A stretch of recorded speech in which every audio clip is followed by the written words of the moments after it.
With this sport called pickleball taking the world by storm, we thought who better to talk to than the number one pickleball athlete in the world. If you've never heard of pickleball, here's a quick intro. Pickleball is a combination of tennis, badminton, and ping pong, and it is played on a court that is about 1/3 the size of a tennis court. With the sport only being created 57 years ago, it's no small sport, with over 4 million active players. Now on to today's guest, Ben Johns, 24-year-old pickleball athlete who holds the number one spot. Let's get into it. Well, Ben, thank you so much for joining us for this episode. We're very, very excited to chat with you. Thanks for having me, guys. Of course. We were chatting before this, and we were saying this might be a little bit of a selfish episode. Me and Josh have gotten addicted to the pickleball game ourselves, and so we were like, hey, we have the opportunity to interview the number one player in the world. We can't turn that down. So again, thank you so much for joining us, Ben. Our goal is to really tell your story, talk about pickleball, talk about the game, continue to put it on the map, especially with Gen Z. Because something we've noticed is when we go out to our local courts, the average age is probably like 65 plus, and I love that. And I'm sure you know this as well. These old people do not take it easy on us youngins. They have us running around the court. When you first went to a pickleball court, did you realize the same thing or no? They take some special in beating you at first. That's for sure. Because most sports, older people, or really even the general cases, more unathletic people, don't get to beat athletic people at a sport very often. But yeah, no, when I first started, it was definitely much more so the case that it was primarily older people. And what I've always said whenever I'm talking about pickleball is that it is not a sport for old people necessarily to catch on there first. It's really just that it's a sport for anyone, and really anyone can play it and enjoy it. Anyone can take it as far as they wish, whether it's just for fun or all the way up to, becoming very good. It's just got a lot of, that's what it really has primarily going for, is that it's just so fun for literally everybody. It's a sport for everyone can play.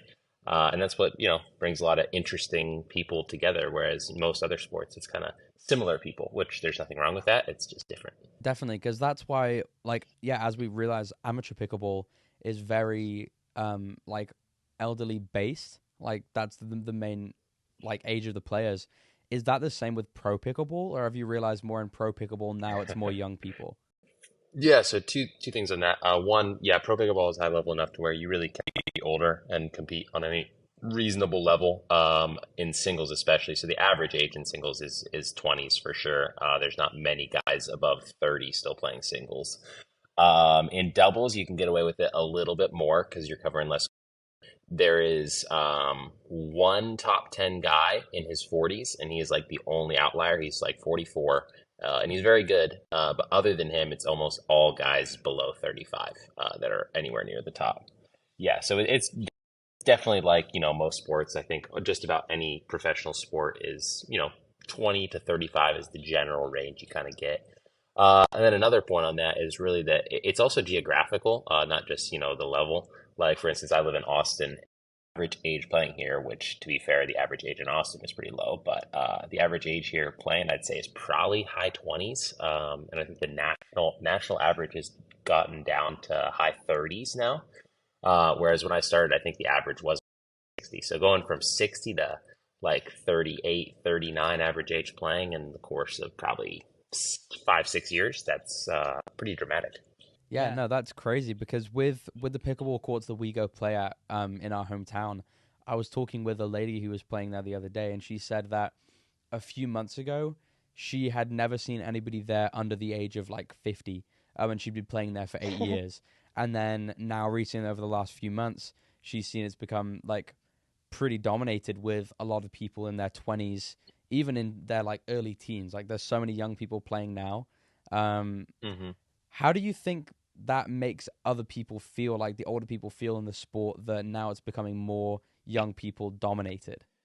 I think for the most part, it's pretty welcoming. What I've found predominantly in pickleball is that people that play pickleball really want to spread how much they love pickleball to other people, really, no matter where they're from or what their age is or whatever their background is. They just love that they get more people playing. It means more courts, more players. It's all awesome. It's all very healthy. In pickleball, which is pretty awesome. And I feel as going back to the younger people playing more thing, it's almost it's become a hip, modern, cool thing to do. It's if you don't play pickleball, you're not cool. And, they combine it with like there's a lot of like beer gardens here where it'll be like beer garden, get a drink, play pickleball, like a casual setting almost as well. So you can really put pickleball in so many different kind of settings and it just does really well. Almost like I make a parallel between pickleball and top golf. Like that's the model that works a lot with pickleball. So it's just really cool that younger people are kind of catching on. Like, hey, this sport is really fun. It's easy the first day. We can go play with our friends or our family. Like, there's just so many. It's so versatile, basically. So really, that's what I love about it. Yeah, it's awesome. As we, on the show, we talk about our daily life, and pickleball has become a part of our daily life at this point. And we talk to our audience. We're like, listen, if you guys feel young and athletic, and you want to get humbled, just go out to your courts around 9 a.m. You'll fit in with the retirement crowd, and there'll be an 80-year-old who will just smash it on you. Yeah. And from that point on, you will never ever have the same level of Oh ego. yeah. Miss Betsy Ann, born in 1918, is gonna smack you around. You're not gonna feel good about it. I'll promise you that. I think what's been so cool, and this is interesting because Gen Z a lot of the time from older generations we're looked down upon, we're entitled or we're lazy. But I think what's been very interesting is going out to these courts and talking with these older people. I think as soon as they realize that like we're actually respectful to them, like we introduce ourselves, we can have a real conversation. It's very interesting. Now we go there, we're respected, they're super nice to us. In the beginning, Oh, you're loved. You're adored. They're just like, oh, you guys are so cute. You youngins playing pickleball. I know. I feel like a grandson or like every time I go there, I'm like, oh, that's my third grandma, fourth grandpa over there. We've really like, oh, sup, Brad? What's going on, my guy? Literally, like we're on first name basis with most of these people, and it's like it's amazing. But it's also funny because as soon as you start playing pickleball, they abuse the rule that if they hit you, then they win the point, and they love doing that. So they will just pelt you with a wiffle ball, and it's not fun. Oh yeah, it's completely viable. It's unlike other sports again. Like that's against etiquette in tennis, but no, in pickleball, it's completely viable. I love it. All right, so before we get too far into where you're at now, I'm going to take it back a few steps. So you're playing in college. When do you first hear about pickleball? When's this first come into your world? Yeah, so I first started pickleball in like 2016, 17. Like I first played in 2016. I first started playing a lot in 2017, and I went to my freshman year in college was fall of 2017. So I was playing before I went to school. Okay. And I knew by the time that I started going to school, like, hey, college my priority. It's gonna take away from my pickleball time, but I still want to play. I still want to travel for tournaments. I'll do what I can, make it work. So I'd play probably 2, 3, 4 tournaments a semester for the first couple year or two. But then pickleball basically just started picking up a lot. We got our first pro tour in 2020, and that was also COVID, of course. So that was kind of a slow year. But after COVID kind of stopped, which was like for the pro tour, they tournaments again in late 2020 and 2021, early 2021. And by then, I was in my junior year. But junior year onwards, and I actually took 5 years to graduate. I was so busy with pickleball and school and just doing both. I had so many tournaments. I think the last full semester I had, which was fall of 22. Was that right? Yeah, probably fall of 22. I played like 10 tournaments during one semester. So I was like barely even at the campus. So yeah, it's funny. It just kind of got exponentially more and more my life. And, at first college was my priority.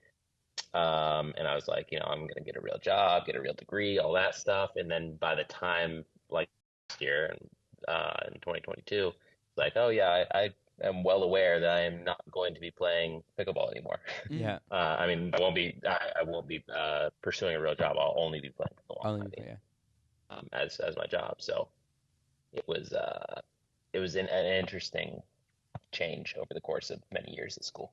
Yeah, I can imagine. So did you realize that there is a lot of money opportunity in pickleball? The first time I really realized more money coming into pickleball is probably in 2019 when I signed my first not first endorsement deal, but first major endorsement deal. I signed with Franklin Sports, paddle and clothes deal, and that, like what they were paying me, I was like, okay, that's decent money. That's comparable to if I, added my pickleball winnings at tournaments and stuff. That's comparable to whatever an engineering wage that I was gonna, pursue if I hadn't played pickleball. And that only kept going upwards. Like the prize money kept going upwards then suddenly we were getting fees, and then sponsors were paying even more. And it's just like, by the time I graduated, I was like, it's a no-brainer. I can play pickleball, Wow. right now, and I can always go back to a real job later, which the was not true. I'm getting paid great. I get to play a sport. Like, who gets that experience? Not Yeah. that many people. It's really fun. Like, there were no downsides to doing it, honestly. That's awesome. So it's interesting because I think a lot of people, and a lot of teenagers especially, every kid at one point wants to be a sports athlete in some type of sport. And, you kind of look at it as it's the perfect job. You get to train and you get to do what you love.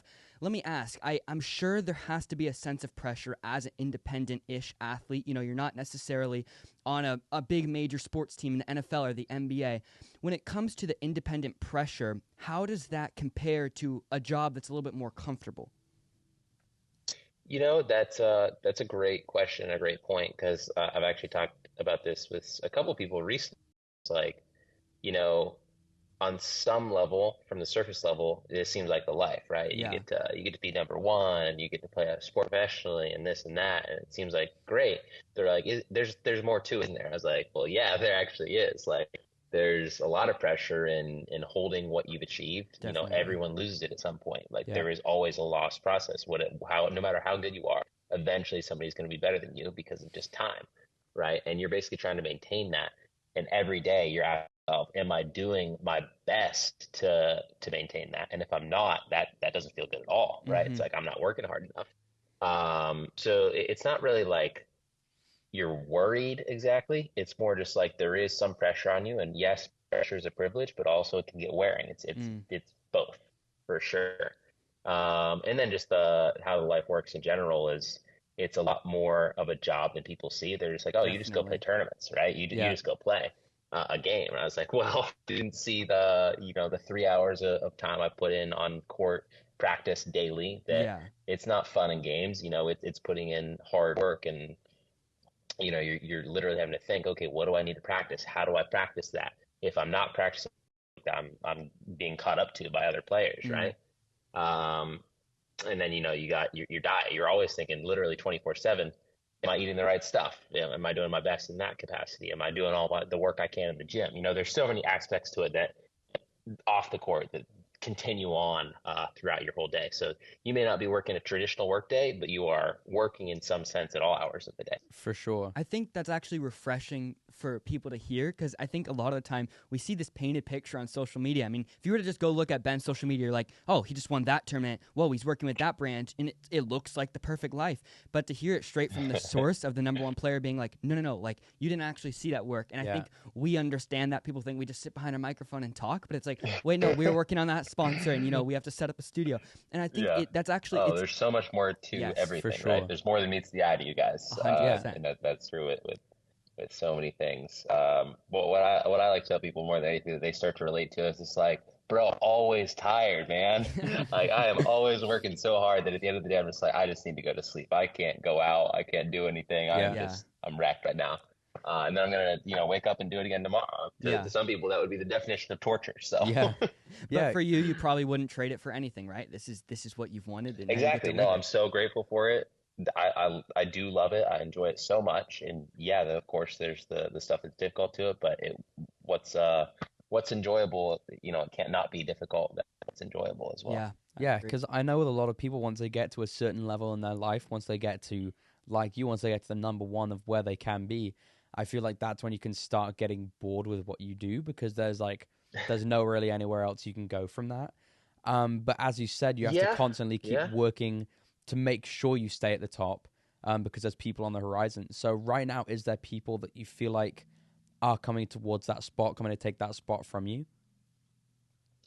It's interesting because a lot of people bring up the boredom thing, and it's never really boring because you're always on the defense of, your goal at first was to achieve whatever it is, number one.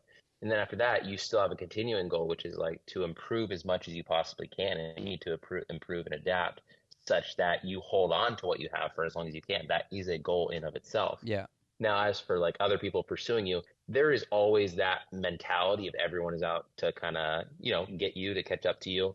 Uh, Say it's ever like specific. Of course, there's people that have potential to be really good and beat you. And that's just part of the process. It's never like I'm just like, oh, this guy, this is the villain that I need to, thwart. It's more Yeah. just like I want to stay ahead of everybody. That's So that's interesting. more the mentality. I don't derive much out of, singling out anybody. It's more just like I want to stay ahead of the pack. Yeah, So I'm the I like leader of that. the pack. let me ask you this: do you feel like there's anything that you're doing specifically day to day that's keeping an edge on your competitors?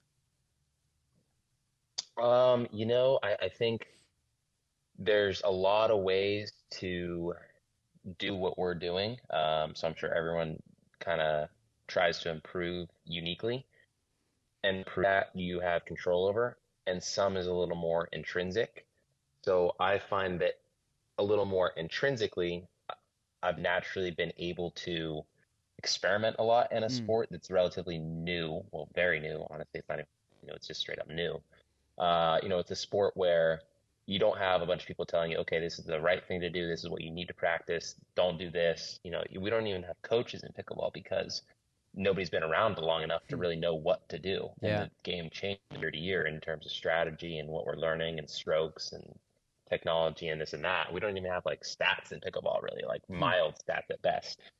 So I feel like in a Wild West kind of sport, that's where I thrive because I've figured out how to experiment with things and continue to improve and learn from other people.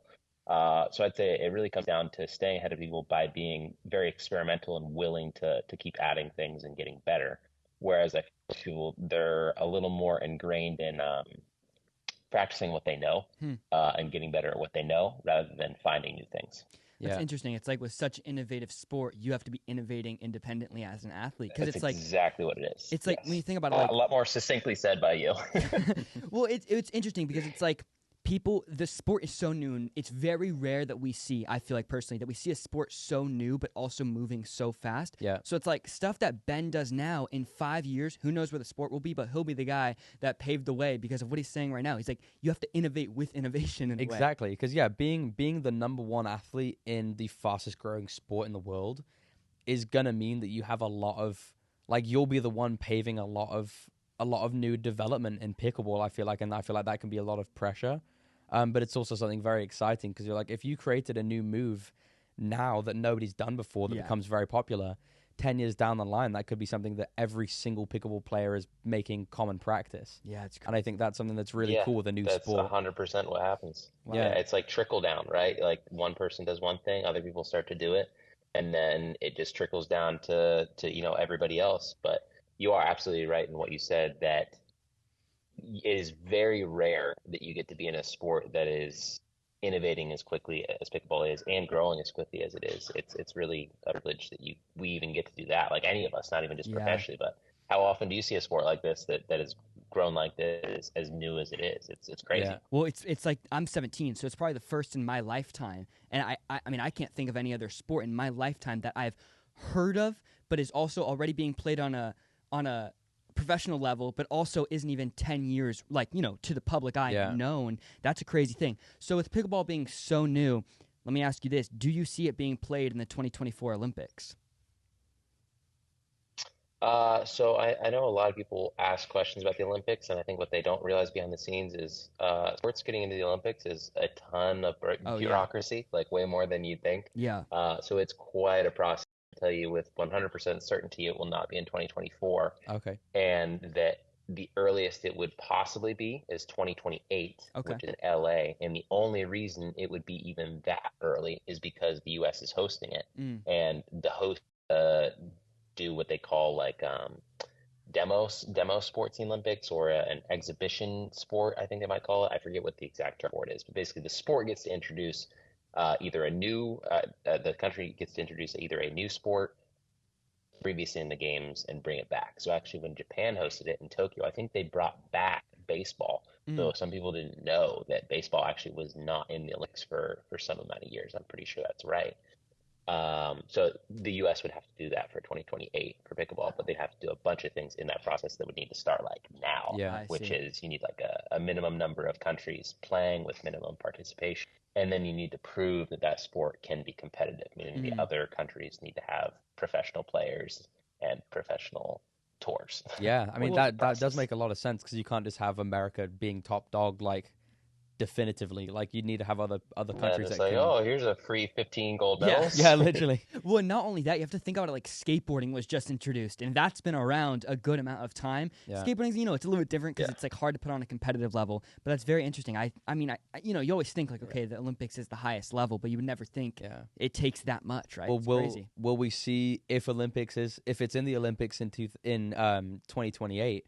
Will we see Ben Johns for Team USA? Yeah, I think you would definitely see that. If it was 2036, we got a different story. But That's Yeah. pretty cool. but yes. That's awesome. Mm. I have to ask. So I've been watching the PPA Tour, which is currently what you're competing in, and I'm watching these live streams, and I think it's very funny what's going on in the chat. What people are just chiming in with, which what they think they know, and I think a common theme I see is that it looks from the bald eye easier than it really is when you're there. What's your message to these types of people? Yeah, well, I guess it's kind of anonymous with other sports too, in that you see it and you're like, it's not that hard to do. And then you go out and try to do it and you're Oh, like, yeah. oh my gosh, I could never do that. Yeah. Right? Like you look at gymnasts doing the Olympics and you're like, yeah, I might be able to do that. And you get up there, you're like, oh God, a pull up, this is a problem. Yeah. So it's the same phenomenon. Everything looks a little less impressive like that. First, I'd say you can go out and play and try to do it. Two, you can compete against other people, and you realize whenever you start competing, it's a lot more difficult than it looks. Or third, you can even just come to a tournament and watch it. So if you like, the number one thing I've been told by people that come to pro tournaments is like, oh my gosh, I didn't know it was this fast. I never realized like up close that it's completely different than on TV. Yeah. Yeah, it's really just, it's like anything. You have to be up close and personal to really understand the speed behind it. But yes, I know it does look easy. I'm sorry about that, but that opinion was shut down as soon as I got spiked on by the 80-year-old. I was like, yeah, I couldn't compete against anyone under 80. That's what I was gonna say. Yeah, literally. Just go get smacked up as like your take local down courts. Betsy Ann first. Yeah. Yeah, because me and Knight and then one of our other friends, Ben, we were playing a couple weeks ago, and we were playing with this random guy who seemed pretty good. We didn't really know who he was. He was like, so what level do you guys put yourself at? And we'd say, oh, we're probably pretty intermediate. We've been playing for a couple months. We fancy ourselves pretty well. And then he just smoked us with some of the most insane moves I've ever seen. And then he wasn't after even pro. Yeah. And then after the game, Knight was like, so would you put us at beginner? And he was like, yes, you are very beginner. And we're like, oh wow. We come to find out that he's a pickleball coach. So he's been doing it for a long time. And we're like, the level between not even a pro player and us just playing is like, it is unbelievable. Worlds apart. Worlds apart. So many worlds apart. Yeah. So kind of from that, I It's wanted to pretty take funny. it back to kind of where you started training for pickleball. I saw a video saying that the reason why you have such an insane backhand and such a dominant backhand is because when you used to play ping pong, you would play at a table where there was a cabinet on your forehand side that would make it hard to hit a forehand, which kind of it's forced you funny to you play with found your that story. backhand. Is that true? That's actually true. So it's just one of those funny background things. So first of all, anybody that plays pickleball generally that's good has thorough background. It's most commonly tennis, which I also played a lot of, but also sometimes it's table tennis or badminton or whatever. Racket sports just help you track the ball, eye-hand coordination, a lot of things. I played tennis and table tennis, so they both helped immensely, especially the combination of the two. But the backhand you are talking about, yeah, that's a true story. So in my basement, where I grew up, and I played with my brother many hours there. But I'd always play on one side of the table, and he'd always play on the other. And there was a book in the way where normally, if you're playing table tennis competitively, like at a good level, you are dominating with the forehand. You're hitting a ton of forehands from the left side of the table as a righty. And I wasn't doing that because there was a bookcase in my way. I was hitting a lot more backhands than any table tennis player had any right to. Yes, it transferred very nicely to pickleball, so lucky me. Yeah, that's great that you turned a downside of pickleball in the table tennis in the basement to now being a signature move of yours in pickleball. I think that's something that's really cool. Yeah, one of those cool background things. Yeah. Respect on the research there. You get some Yeah, research points there. I did. That was impressive. Okay, so back to me. I'm sitting at home and I'm watching this pro tour. I'm watching it live on YouTube, and sometimes the mics aren't picking up what's being said at the net there. So how much smack talk is really going on when you're playing at this pro level? It can vary anywhere from nothing to quite a lot. Pickleball, you're actually so close to your opponent, whereas like tennis, you're not at all. You can say a lot more, and they don't really have concrete rules for of what's okay and what's not. Mm. So yeah, it can get pretty chippy, especially with guys that don't like each other. The girls can get pretty catty with each other as well. I'd Mm-hmm. say they have a little more contention, honestly, on the women's side. Most of the guys have some mutual respect for each other, some infighting for sure. Um, I don't personally really engage in anything. It's just not how I play. Yeah. It's never been how I play. But there's certainly guys that will engage in it a good amount. So Yeah. do you kind of just feed on it internally, and then just hit them with a extra hot serve the next play after they were chipping up at the net? It's pretty rare that I will even get fired up from it. Hmm. When it has, it's usually been like a don't poke the bear type of thing, Yeah. honestly. So yeah, there is that factor that will come alive, but more often than not, I actually enjoy just being entirely calm and just beating them anyway. So they're just like, shoot, he didn't even care. Yeah. Yeah, I think playing against someone who's stone cold is a little bit more intimidating than the guy that trips back at you. Yeah, that's the difference between me and Knight. Knight is definitely Exactly. a chirper on the court, and I'm definitely more of a just like play the game and like just keep it to myself. And it creates a very different match. It's very true. It's very true. It definitely does. So yeah, To each their own. we know that we've been trying to talk with another pickleball professional right now who's very impressive on the court. Annalie Waters. We know that you've played with her a little bit. Is Mhm. it kind of cool to see more like very young people like her kind of start dominating the sport? Yeah, well, she is certainly an anomaly. She's extraordinary. It would be really cool to see a lot more younger players come in and see what they can do. But it's not like you find Natalie Waters every day. Like Yeah, there's young kids that do try, and most of them don't have a ton of success. And Annalie has just had extraordinary success. She's been extremely dominant on the women's side. All right, so I feel like every time I go on social media, I hear about another person buying a pickleball team. You have Mark Cuban, Gary Vee, Dude Perfect just bought a team. How with these entrepreneurs and celebrities buying teams, how is this affecting the sport? Yeah, so mainly I'd say it just affects it in terms of public perception, PR, publicity, that kind of thing. It just gets people more engaged. Like the people that would never have tried before, never given it a second thought, just like, yeah, I heard about that, whatever, my grandma plays. Yeah. Then Dude Perfect buys a team, and you have this whole new audience that's like, oh shoot, Mm. Dude Perfect is in it? Okay, I'll give it a try, yeah, right?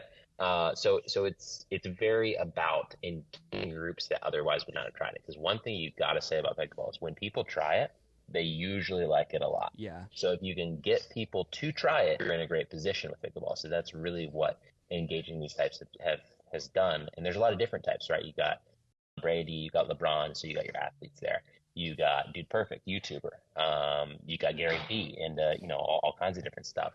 So you're definitely engaging a lot of different audiences there, and I think that's the primary thing. Now, do you see these guys literally at the events, like the team events? Not usually. Gary Vee will show up, but you don't see LeBron, you don't see Tom Yeah. Brady, and that's fine. I just think the publicity is more the important part that gets new people trying the game. Yeah, that's Yeah. awesome. So I think overall it seems like a good thing. I mean, it's probably I'm hearing it a few different times from all these different you just have so many mix. You have from the entrepreneurs to the athletes to the creators. yeah, You're like at some point, dude, you got to hop out on the courts and give it a shot, right? for sure. Exactly. Yeah, and that's what we've been telling everybody. We've been telling everybody that pickleball is the best sport you can play. It's so much fun. Yeah, is there any last things that you'd love to? I have one more question for You have you. another question? This Hit it. just came up. Are you playing this weekend in the Newport tournament? I will be there. Okay. All right. So this is my question. Okay. You're about to go on to your championship game here. You got your earphones in. What song do you have blasting before you hop on the court? So I got to go with a classic. It's probably "Lose Yourself." Okay. Classic. Yeah, Okay. classic. Valid. All right. Well, if Ben Johns takes the victory this weekend, we know what he was listening to before he hopped on the court. Ben, thank you so much for joining us for the podcast. Maybe one day we'll run into you. We'll come out to a tournament. We'll get humbled once again by now someone a bit younger than our usual crowd. Or we'll be the ones doing the humbling. You never know. That will not happen, but it's okay. Ben, thank you so much for joining us, you guys. If you want to follow what Ben's doing, be the first links in the description. If you want to talk about the tournaments that we're watching, I'm going to drop also the live stream link in the description. You guys can check it out. If you really want to go try the sport and learn it firsthand and get humbled, go out to your local courts. I'm pretty sure you can find one near you. Yeah. Go get one of the Ben Johns Jula paddles. Bam. Bam. Go rep the brand. Yola. Oh, is it Yola? I my bad. Yeah. Go get one of the Yola paddles. Everyone says Jula. Awesome. Yeah. Well, if you guys have enjoyed this episode, please make sure to download this episode on all audio platforms. And if you're watching on YouTube, please make sure to like the video, hit the subscribe button, leave a comment, and that is a wrap. That's a wrap.